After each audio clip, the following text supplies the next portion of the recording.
Hello दोस्तों, नमस्कार। मैं डॉक्टर सुरेंद्र प्रसाद कंसली ज्योतिष आचार्य आज की ज्योतिष की इस नई श्रृंखला में आप सभी लोगों का स्वागत करता हूं। दोस्तों, आज बात करेंगे हम लिब्रा साइन की और तुला राशि की, और जो कि राशि चक्र की एक सातवीं राशि है। बड़ी ही अनुभवशील राशि है और इसमें जो मैं ये कह सकता हूँ कि ये जो जिंदगी के जो अनुभव है उनको धीरे धीरे करके ग्रहण करते हैं और एक बैलेंस्ड लाइफ कई तरह से जीते हैं। और उनका अपना एक जीने का जो तरीका होता है एक डिफरेंट होता है। और मैं स्वभावतः ये कह सकता हूँ कि स्वभावतः इनका स्वभाव बहुत अच्छा होता है और कई प्रकार से ये लोग जो है दूसरों के बारे में सोचते हैं। और मुख्य करके इनकी जो छवि देखी गई है जिंदगी में, वो ये देखा गया है कि ये लोग ज्यादा करके ये लोग जो है दूसरों की भलाई करने में या किसी तरह से मदद करने में या सामाजिकता में आगे बढ़ने में इनका बहुत रुचिकर प्रभाव देखा गया है। चलिए, आज ग्रह गोचर की यदि बात करते हैं तो सबसे अच्छी बात तो ये है कि जो तुला राशि में इस समय अष्टम भाव में चार ग्रह बैठे हुए हैं और उनमें से जो दो महत्वपूर्ण जो प्लेनेट हैं वो हैं शुक्र और बुध। शुक्र और बुध का अष्टम भाव में बैठने का मतलब है एक सुंदर राजयोग बन जाता है एक साथ में जब शुक्र और बुध बैठते हैं। शुक्र इसलिए कि शुक्र इनके राशि का लॉर्ड है, राशि के स्वामी है। तो शुक्र के साथ में जब बुध बुध इनके साथ में बैठते हैं तो बुध नवमेश हैं। और लग्नेश और नवमेश की दोस्ती बहुत ही खूबसूरत दोस्ती इस राशि वालों के लिए मानी गई है। तो जब लग्नेश और नवमेश दोनों भी किसी भी हाउस में होंगी, कुंडली के किसी भी हाउस में होंगी, तो वहां पर ये मानिए कि वो राजयोग वाली स्थिति एक अच्छा योग बन जाता है।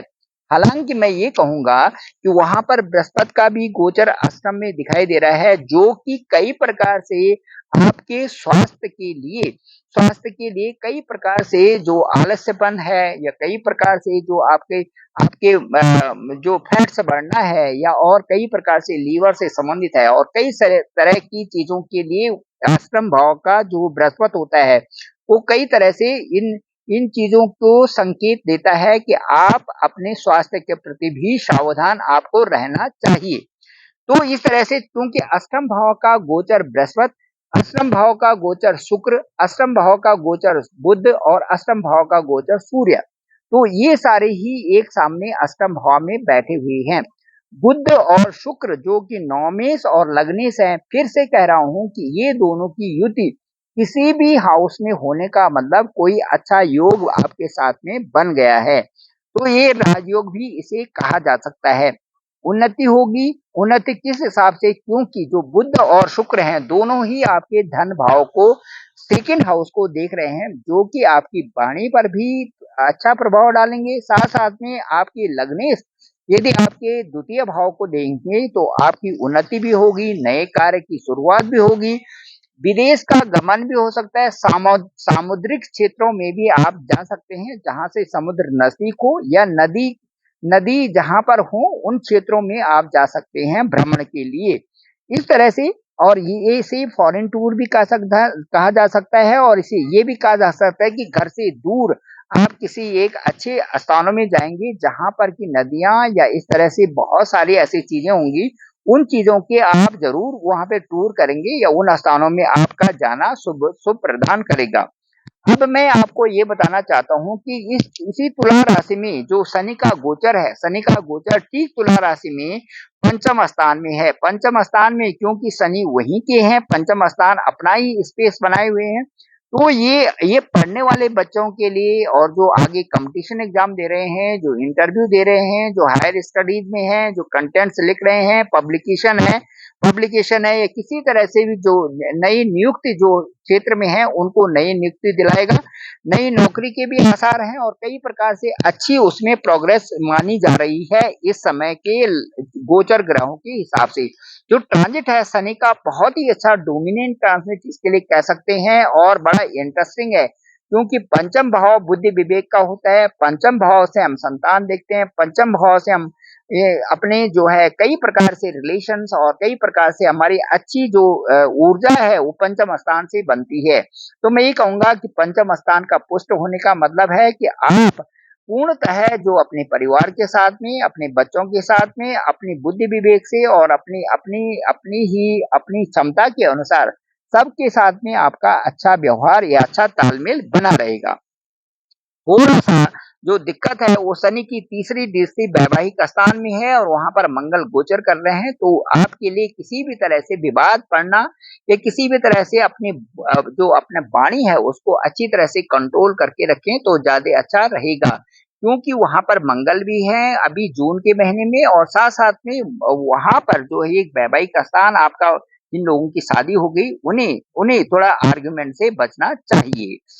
अब मैं आपको ये बताता हूँ कि जो राहु का गोचर है, वो ठीक जो है छठे हाउस में है और छठे हाउस का 3, 6, 11 का जो राहु होता है, वो बहुत अच्छा होता है। किसी भी कुंडली में आपकी यदि जन्म कुंडली आपके पास है, तो आप देख सकते हैं 3, 6, 11 का राहु बहुत अच्छा होता है। वो 3 का मतलब ये है कि जो आपका पराक्रम है, आपका जोश है, उसको बढ़ाने वाला होता है। छठे स्थान में होता है, तो ऋण, रोग, शत्रुओं को कम करता है। किसी भी तरह से आपको स्वस्थ बनाने के लिए पूरा प्रयास करता है वहाँ पर राहु, छठे भाव का राहु।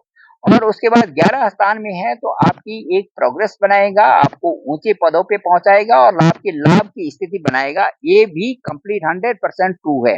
अब क्योंकि छठे स्थान पर राहु है, तो राहु आपकी आपकी जो लाइफ है उसमें एक स्वस्थता बनाने के लिए आपको पूरा एक्टिवेट करेगा और लगता है कि वहाँ पर उससे आपके क्या स्वस्थ भी होंगे, आपके ऋण भी कम होंगे और शत्रुता भी जो आलस्यपन है वो आपका कम होगा, बशर्ते कि आप थोड़ा अपने अपने ऊपर इन चीज़ों का ध्यान रखें।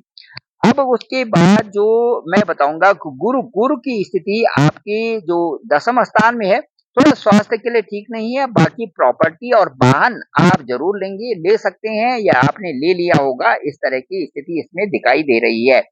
चलिए अब यदि डेज़ वाइज़ यदि जून के महीने में हम चलते हैं, तो जून के महीने में 1 और 2 तारीख को थोड़ा अपने अपने स्वास्थ्य के प्रति, अपने प्रति आपको सावधानी रखनी है। 3, 4 जो है, जो जून के महीने में है, ये बहुत अच्छे हैं आपके लिए। 5, 6 में थोड़ा अपने स्वास्थ्य के प्रति आप सावधान रहें। 7, 8, 9, 10, 11, 12, 13 और जो ये दिन हैं, बड़े सुखदायी हैं और इनमें आप बहुत अच्छी आपके रिज़ल्ट भी आ रहे हैं, आपके नतीजे भी अच्छे आ रहे हैं, आप जो है नई स्थिति में हैं और इनमें आप अपने कार्य करें, राजकार्य करें, अपने पास जो भी कार्य हैं, उनमें अपनी पूरी प्रतिबद्धता दिखाएँ ताकि वो उन दिनों में आप ज़्यादा से ज़्यादा फ़ायदा उठा सकें। इसके बाद 14, 15, 16 जो है इसमें ज़्यादा इन्वेस्टमेंट ना करें, आप अपने खर्चों पर ध्यान दें ताकि जो है आपको ये महसूस ना हो कि आपका संचित धन कहीं खर्च हो रहा है। उसके बाद 17, 18, 19, 20, 21, 22, 23 ये मान प्रतिष्ठा आपकी बढ़ेगी, आपको लोग पूछेंगे, आपसे लोग संपर्क करेंगे, आपके सहयोग से आप कई कार्य होंगे और आप भी लोगों के साथ में सामाजिकता और लोगों के साथ में और अपने अपने आप के लिए आप बहुत प्रशस्त होंगे और जिससे कि आपकी प्रशस्ति समाज में बढ़ेगी। 24-25 तारीख को थोड़ा-सा ग्रह गोचर के अनुसार थोड़ी चिंता रह सकती है क्योंकि मून का जब भी इस तरह से आपकी राशि में गोचर होता है 3, 6, 11 में तो ये 6, 8, 12 में तो उस समय थोड़ा चिंता बन जाती है। वो मन में कोई बात लगना उसे कहते हैं चिंता। तो इस तरह से उसको उसको आप ध्यान रखें। 28 और 29 थोड़ा अपनी वाणी पर कंट्रोल रखें, अपने लोगों के साथ में अच्छा व्यवहार करें, अच्छे से बात करें। 30 तारीख को 30th ऑफ जून है जो है ये आपके लिए बहुत सुखद और अच्छा है। तो इस तरह से दोस्तों मैंने बताया ये तुला राशि के लिए, ये लिब्रा साइन के लिए एक ब्लॉग बनाया। मुझे लगता है कि आपको बहुत अच्छा लगा होगा।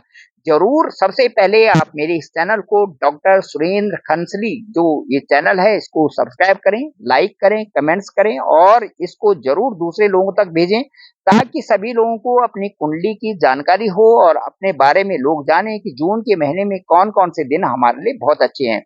इसके साथ-साथ में मैं ये बताना चाहूँगा कि जो आपका हॉरोस्कोप है उसके अनुसार यदि दशा और अंतर्दशा सही चल रही हैं तो आपका समय भी अच्छा चल रहा होगा और उनके अनुसार ही हम देखेंगे कि किस तरह से ये किस भाव को कैसे इफ़ेक्ट कर रहे हैं, किस तरह से एक-दूसरे को देखते हैं, किस तरह से कहाँ पर बैठे हुए हैं और आप पर ओवरऑल उनका किस तरह से गोचर में, ट्रांजिट में आप पर क्या प्रभाव दिखता है। Thank you very much. Description पे मेरा नंबर है 986828 0191। आप ज़रूर मुझे कॉल भी कर सकते हैं और अपनी कुंडली को भेजें ताकि जानें आपके लिए आपकी कुंडली कितनी सुखद है और आपका भविष्य कैसे दिख रहा है। Thank you very much.